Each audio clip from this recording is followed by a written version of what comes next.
नमस्कार साथियों। जैसा कि अपन ने बात की थी कि अपन एक एक टॉपिक के बारे में बात करेंगे, उसी संदर्भ में मैं आपके सामने एक महत्वपूर्ण टॉपिक के बारे में चर्चा करने जा रहा हूं।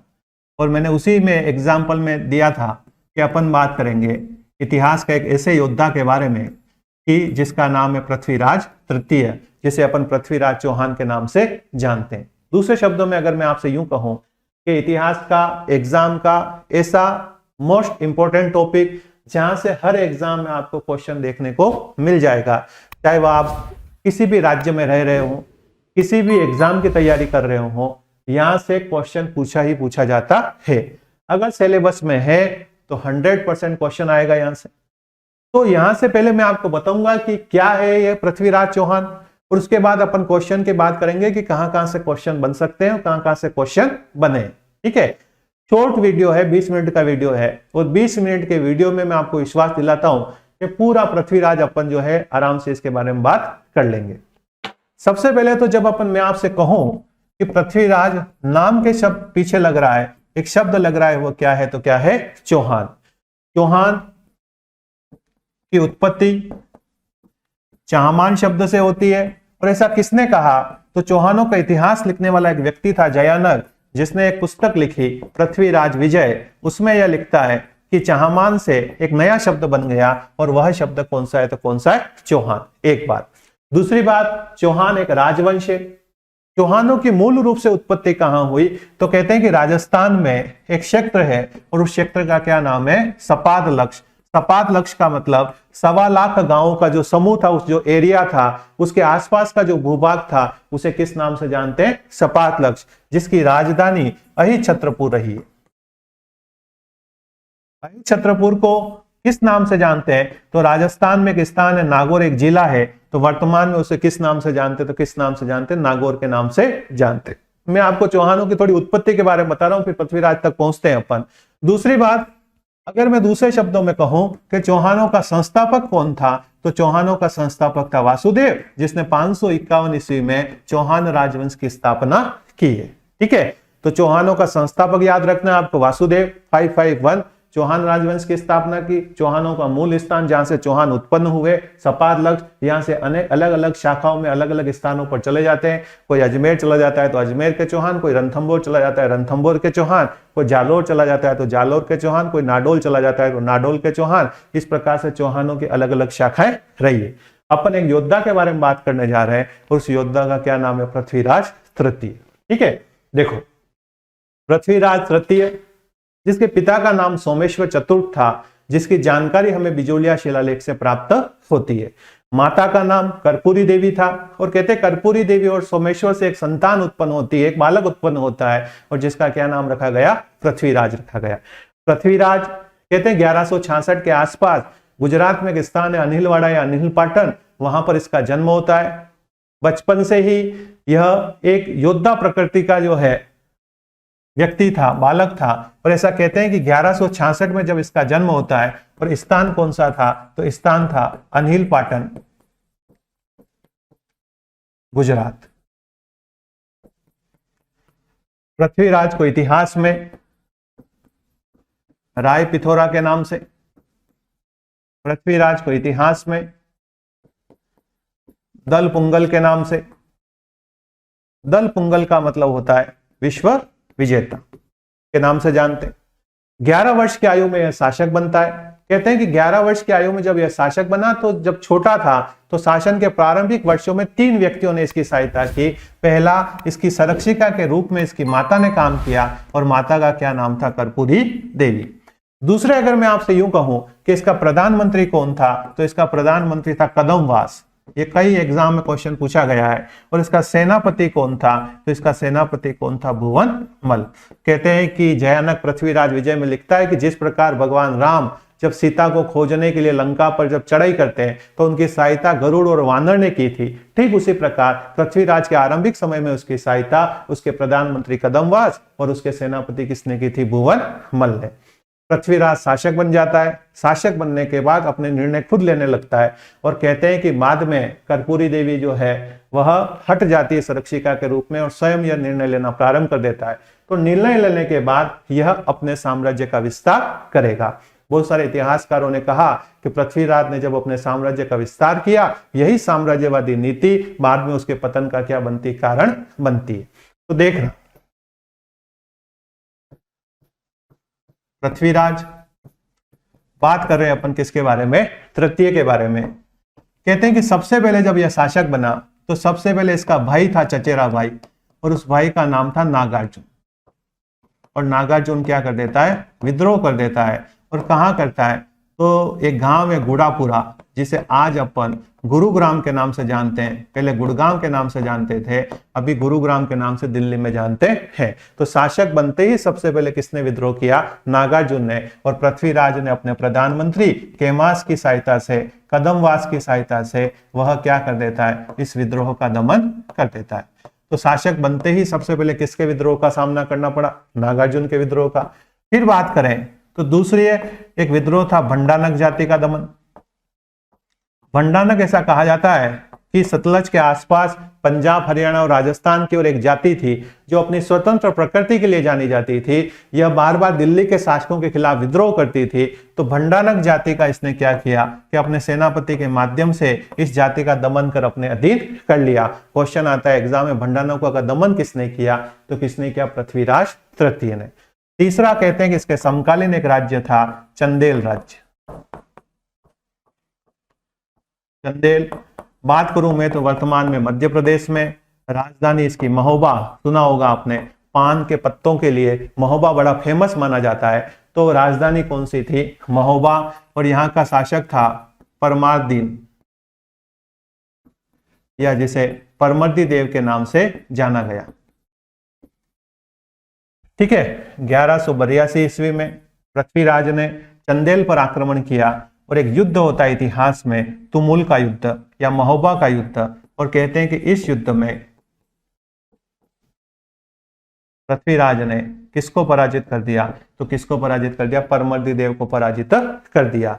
और कहते हैं इसी युद्ध में चंदेल के दो वीर सेनापति आल्हा और उदल मारे जाते हैं, और जिनकी कहानियां हमें जगनीक के ग्रंथ में मिलती है। और जगनीक ने ग्रंथ लिखा आल्हा खंड, परमाल रासो और आल्हा खंड जगनीक ने लिखा था, आपको पता होगा। इस युद्ध का वर्णन हमें कहाँ मिलता है, तो आल्हा खंड में। और आल्हा उदल किस युद्ध में मारे गए, तो तुमुल या महोबा के युद्ध में। क्वेश्चन पूछा था चंदेल को जीतने के बाद पृथ्वीराज ने यहाँ का प्रशासक किसे बनाया, तो यहाँ का प्रशासक वो बनाता है पंजुन राय को। ध्यान रखना, ये क्वेश्चन आया हुआ है कि कहाँ चंदेल का प्रशासक किसे बनाता है, तो किसे बनाता है, पंजुन राय।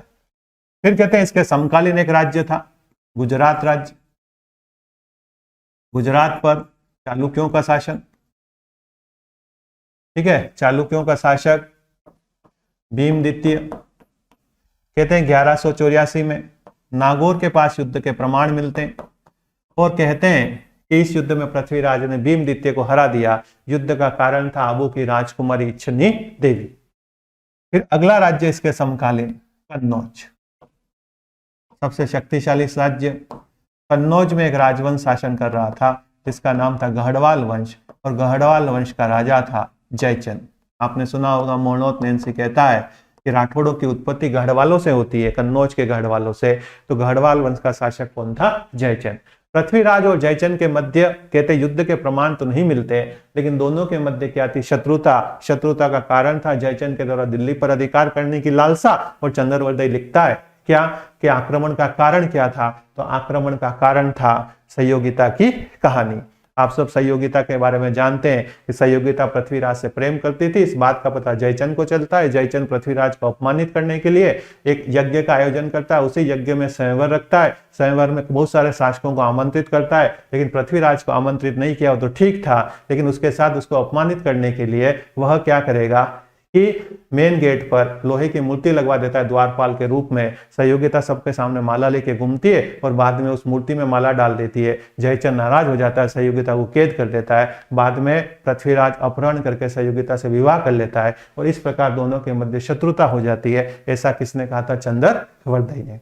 तो इन सब जो है आरंभिक समय में वो क्या करता है, अपने आसपास शत्रुओं की संख्या बढ़ा लेता है, और बाद में जब मोहम्मद गोरी आक्रमण करेगा तो इनमें से एक भी व्यक्ति उसकी सहायता नहीं करेगा। यही साम्राज्यवादी नीति बाद में उसके पतन का क्या बनती है, तो क्या बनती है, कारण बनती है। यहां से एग्जाम में बहुत सारे क्वेश्चन पूछे जाते हैं। ठीक है। फिर अगली बात करें, एक व्यक्ति भारत पर आक्रमण करेगा,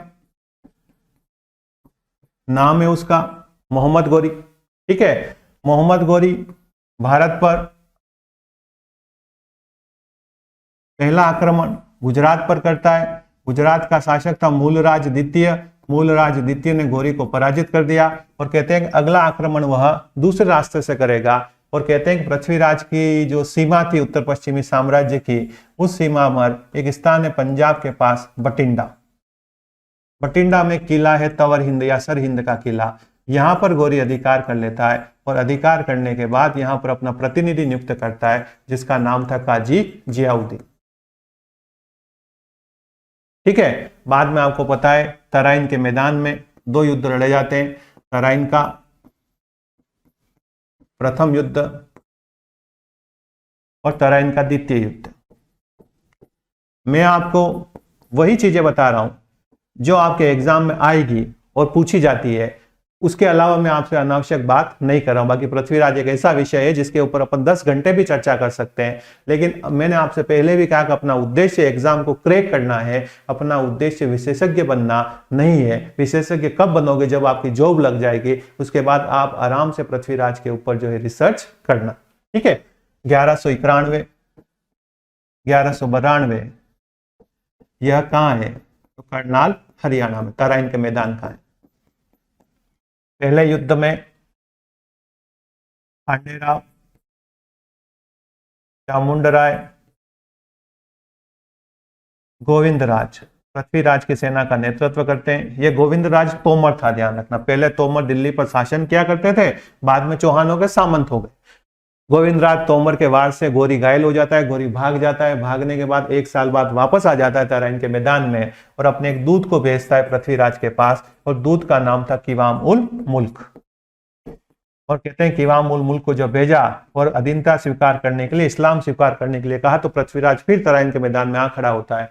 फिर युद्ध होता है। जो गलती पृथ्वीराज ने की थी कि गोरी का पीछा नहीं किया, और बाद में ऐसा कहते हैं कि वह गलती गोरी ने नहीं दोहराई और बाद में पृथ्वीराज पराजित हो जाता है इस युद्ध में, तराइन के द्वितीय युद्ध में। और राजपूत शासन का, हिंदू साम्राज्य का दिल्ली से जो है शासन समाप्त हो जाता है और मुस्लिम साम्राज्य की स्थापना हो जाती है। इसलिए तराइन का युद्ध अपने आप में इतिहास में एक निर्णायक युद्ध माना जाता है। अब सुनना, पृथ्वीराज की मृत्यु के बारे में बहुत सारे सस्पेंस है।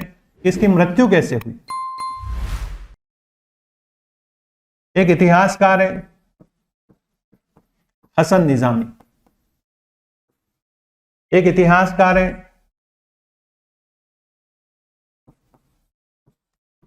मिन्हाज उस सिराज, एक इतिहासकार है डॉक्टर दशरथ शर्मा, एक इतिहासकार है चंद्रवर्ती। अलग अलग इतिहासकारों ने अलग अलग उसकी मृत्यु के बारे में कुछ बातें कही है। सुनना, हसन निजामी कहता है कि पृथ्वीराज को गिरफ्तार कर लिया जाता है। गिरफ्तार करने के बाद उसे अजमेर में सामंत के रूप में शासन करवाया जाता है। यानी गोरी के अधीन रहकर पृथ्वीराज ने अजमेर में सामंत बनकर क्या किया? शासन किया। मिन्हाज उस सिराज कह रहा है कि पृथ्वीराज को गिरफ्तार कर लिया जाता है, पकड़ लिया जाता है और सिरसा हरियाणा में इसकी मृत्यु यानी इसको जो है मार दिया जाता है। कहां पे मारा जाता है? तो सिरसा हरियाणा में। सिराज कह रहा है कहां पे मारा जाता है? सिरसा हरियाणा में। चंद्रवर्ती लिखता है कि अपने साथ बंदी बनाकर अपने देश ले जाता है, घोर प्रदेश में अंधा करवा देता है। 4 बास 24 गज अंगुल अष्ट प्रमाण, और ऊपर है सुल्तान और मच चुके चौहान। ये चौपाई आपने सुनी होगी। और बाद में शब्द बेदी बाण चलाता है, वो वहीं पर मारा जाता है गोरी। और बाद में चंद्रवर्ती उसके कटार गोप देता है और वह जो है उसके कटार गोप देता है। और यह ग्रंथ पूरा किसने किया था? तो चंद्रवर्ती के पुत्र ने किया था, जिसका क्या नाम था? जलहन।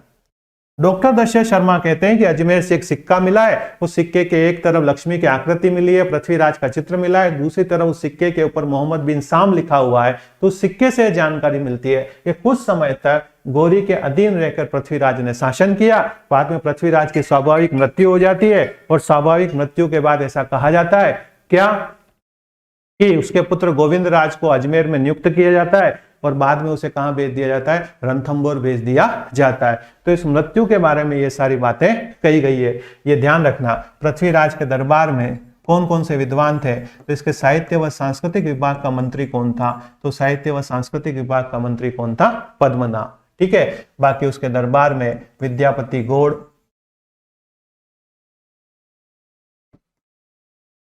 वागीश्वर जनार्दन,